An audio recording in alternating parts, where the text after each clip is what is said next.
Continue our team coverage with the president of the Greater Springfield NAACP, who has strong words for city officials after the Department of Justice's investigation.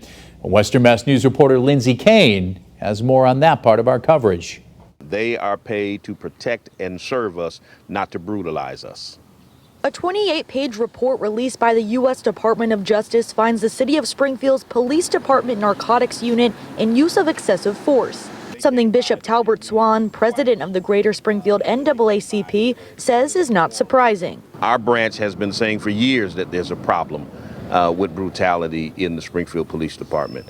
The fact that you have officers currently under indictment for brutalizing citizens, the fact that the city literally pays out millions of dollars in settlements for police brutality cases was a clear indication that it was problematic. And so pretending to be surprised and shocked and disgusted by a report that affirms what they already knew is completely disingenuous. Swan tells Western Mass News he was interviewed multiple times during the investigation to help shed light on the community and police relations in the city. While he says the findings are exactly what the NAACP has been seeing for years, he thinks officials should have acted prior to this investigation. Being disgusted by a report is one thing.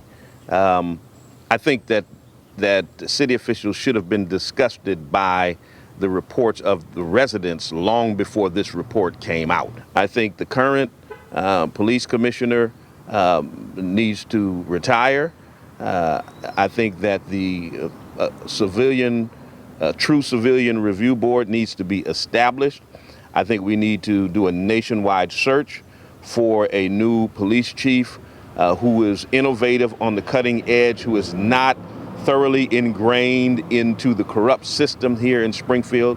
With nationwide protests over the death of George Floyd and protests calling for change in the policing system, Swan says the results from this 2-year investigation are released with perfect timing. Springfield is just a microcosm of the rest of the nation, and what we see happening in terms of corruption in Minneapolis and in New York and in Baltimore and other parts of the nation happens right here in Springfield. Just last week. And that was Lindsay Kane reporting. An online petition was created by the Pioneer Valley Project to remove Commissioner Cheryl Clapperud. The petition has almost 1,000 signatures. And for the latest on this developing story, be sure you have our free Western Mass News streaming app.